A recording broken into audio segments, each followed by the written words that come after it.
Hello students. एक बच्चे ने बेटा जी क्वेश्चन पूछा था।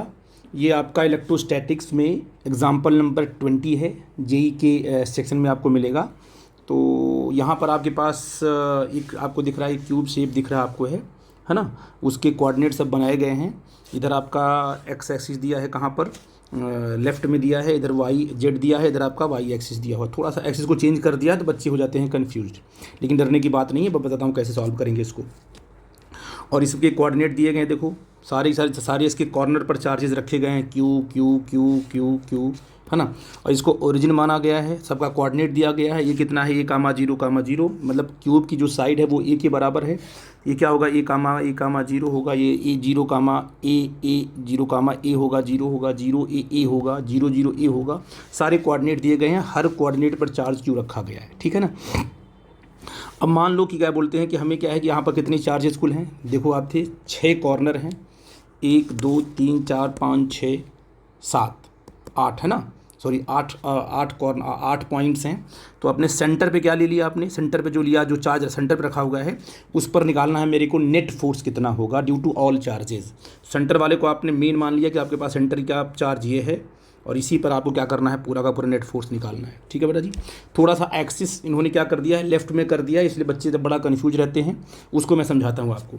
अब बहुत ही ईजी क्वेश्चन है बेटा जी, कैसे करेंगे पहले आपके देखो क्या करोगे कि भाई इस पर क्या है। अब हमने नंबरिंग की 1 है, 2 है, 3 है, 4 है, 5 है, 6 है, 7 है। हमने सारे चार्जेस की नंबरिंग कर दी है। ए पर हमें क्या है, नेट फोर्स निकालना है।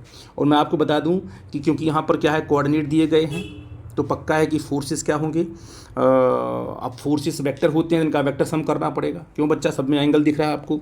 आपको एक बात बता दूं कि वेक्टर क्या होता है। आप कहते हो सर एफ, कूलम्स लॉ क्या होता है, एफ इक्वल टू के Q1 Q2 upon are square, और ये आपका वेक्टर आर होता है ऐसा। तो अगर ऊपर इस तरीके से वेक्टर दिया हुआ है तो सिंपल आप आर स्क्वायर लिखते हो। लेकिन इसका दूसरा फॉर्म क्या है, अगर इसको कैप के फॉर्म में, यूनिट वेक्टर के फॉर्म में कन्वर्ट करो, के Q1 Q2 अपॉन ये आर क्यूब हो जाएगा, यहाँ पर आर कैप आएगा। क्योंकि आर वेक्टर क्या होता है, आर वेक्टर होता है क्या चीज़, आर कैप अपॉन उसका मैग्नीट्यूड। तो ऑटोमेटिक आर स्क्वायर मैग्नीट्यूड आएगा तो आर क्यूब बना देगा। जब भी इसको कैप के फॉर्म में लिखोगे, यूनिट वेक्टर के फॉर्म में लिखोगे, तो यहाँ पर जो है डिस्टेंस का क्यूब लेके चलोगे, ठीक है ना। यहाँ पर देखो आई जे के, इधर आपका आई है, इधर आपका जे है, इधर आपका के है, तो आई जे के में लिखना है इसको, ठीक है बेटा जी। तो इसका ध्यान रखना आप लोग, ठीक। और एक बात और है कि यहाँ पर जो फोर्सेस होंगे वो नेगेटिव में आएंगे। क्यों, क्योंकि सिमेट्री देखो कि जितने भी फोर्सेस यहाँ बने हुए हैं, जितनी भी चार, ये वाला फोर्स लगाएगा तो इधर लगा देगा, देखो अपोजिट में। ये वाला फोर्स लगाएगा तो फोर्स इधर जाएगा, वो भी जाएगा पूरा का पूरा अपोजिट में। बोल बच्चा जी, ये वाला फोर्स लगाएगा तो जाएगा इधर अपोजिट में। तो सब के सब क्या है, फोर्सेस आपके नेगेटिव आने वाले हैं, क्योंकि आपकी सिमेट्री क्या है, इधर आपकी एक्स है, इधर आपका वाई है, इधर क्या है।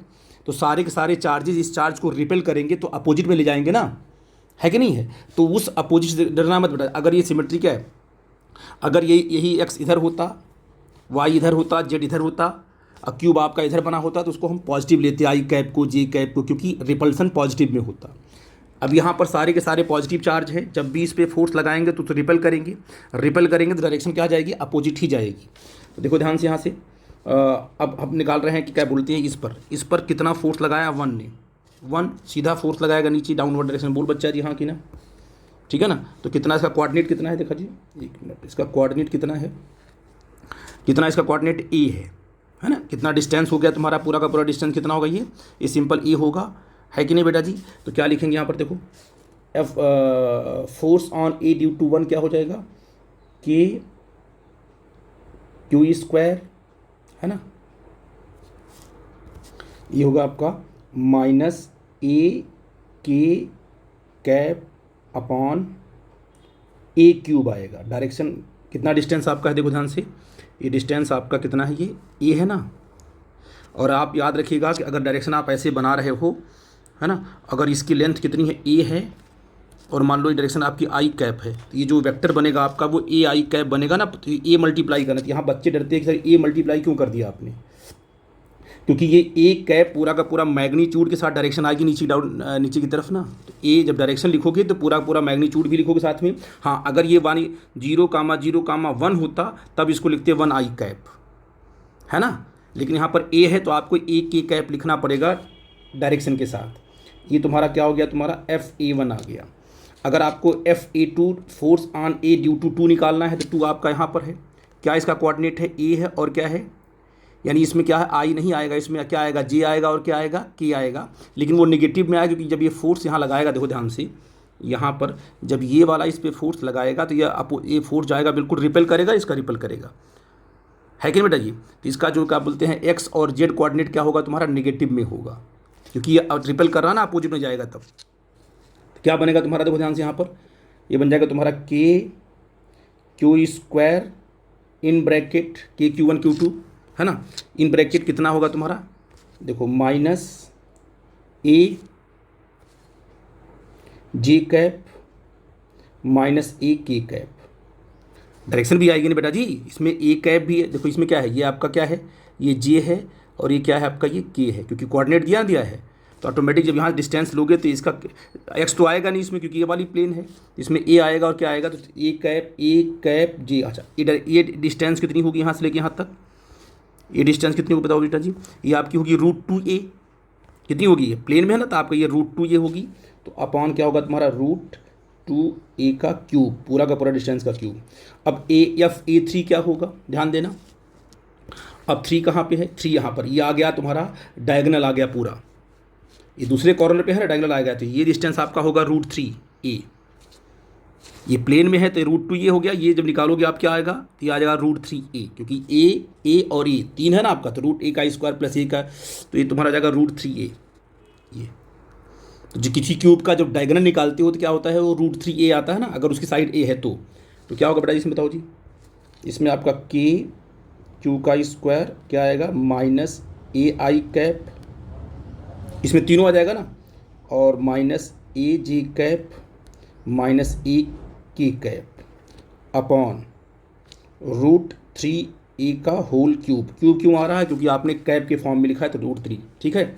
अब निकालो, अब 4 कितना आएगा, 4 कहाँ पे है, 4 देखो यहाँ पर है ना, और 4 आपका यहाँ पर है, तो 4 तो आपका इसी प्लेन में है ना, इस वाली प्लेन में है, तो 4 का अगर डिस्टेंस निकालोगे 4 आ तो आपका √2 आएगा ना, क्योंकि ये इस वाली प्लेन में है ना आपका, ये प्लेन में ही आ गया, ये तो डायगोनल है नहीं सिंपल, ये तो प्लेन आपका है, तो क्या हो जाएगा तुम्हारा 4 वाले को, ये हो जाएगा तुम्हारा, ध्यान देना, KQ² ब्रैकेट में -AI कैप प्लस नहीं होगा, माइनस होगा ना, -A K कैप और अपॉन √2a का क्यूब, ये आ जाएगा। अब 5 निकालते हैं, 5 कहाँ पे है, 5 ये है, 5 तो बिल्कुल एक्सिस पे आ गया, तो बोलो बेटा क्या हो जाएगा, ये KQ² -AI कैप, केवल एक एक्सिस है, बोलो 6 क्या हो जाएगा, 6 कहाँ पे है, ये आपका 6 यहाँ पर है, 6 अगर आपका यहाँ पर है तो क्या होगा, देखो ये भी आपका प्लेन में ही आएगा ना, इस वाली प्लेन में है, तो ये आपका कितना आएगा, ये डिस्टेंस, ये √2 ये आएगा, कितना होगा F6, बोलो जी, KQ² -AI कैप और -AJ कैप अपॉन √2a का होल क्यूब, 6 आ गया। अगर हम 7 की बात कर लेते हैं, 7 भी निकाल लो यहाँ पर, ये क्या होगा, FA7, 7 कहाँ बेटा जी, 7 आपका यहाँ पे है, ये जेड पे आ गया, सिंपल क्या करोगे, KQ² -A Z cap upon A cube, simple A आएगा ना इस डिस्टेंस का, ये तो माइनस क्यों आ रहा है, क्योंकि जस्ट आपका क्या है, अपोजिट है, पूरा का पूरा रिपल्सन है ना आपका, रिपेल करेगा तो सब के सब अपोजिट जाएंगे, अगर ये रिपेल किया सब का सब क्या होगा, अपोजिट जाएगा, इसलिए हमने सब में माइनस लिया हुआ है।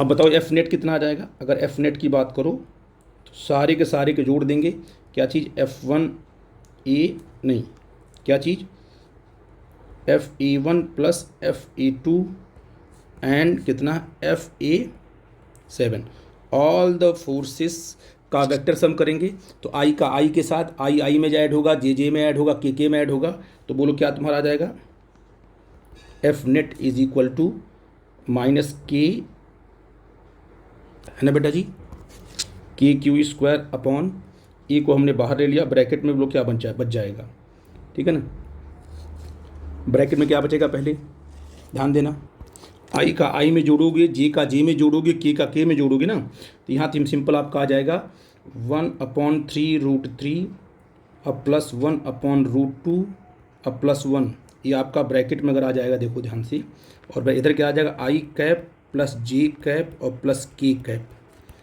यानी कहने का मतलब क्या है कि आप जब ऐड करोगे ना तो ये पूरा का पूरा टर्म क्या होगा, इसमें मल्टीप्लाई होगा, ये पूरा का पूरा टर्म इसमें मल्टीप्लाई मिलेगा आपको, ये इसमें मल्टीप्लाई। आई कैप जब आई को आई में, जे को जे में और के को के में सब में ऐड करोगे तो टर्म मिलेगा आपको, तो आई कैप जे कैप के कैप सब में ये रहेगा टर्म, सबको बाहर लोगे तो कॉमन हो जाएगा ये, और simple I cap J cap के कैप बनेगा। ठीक है बेटा जी, थोड़ा सा लेंदी क्वेश्चन था, अंडरस्टैंडिंग पार्ट था, आई थिंक आप समझ गए होंगे।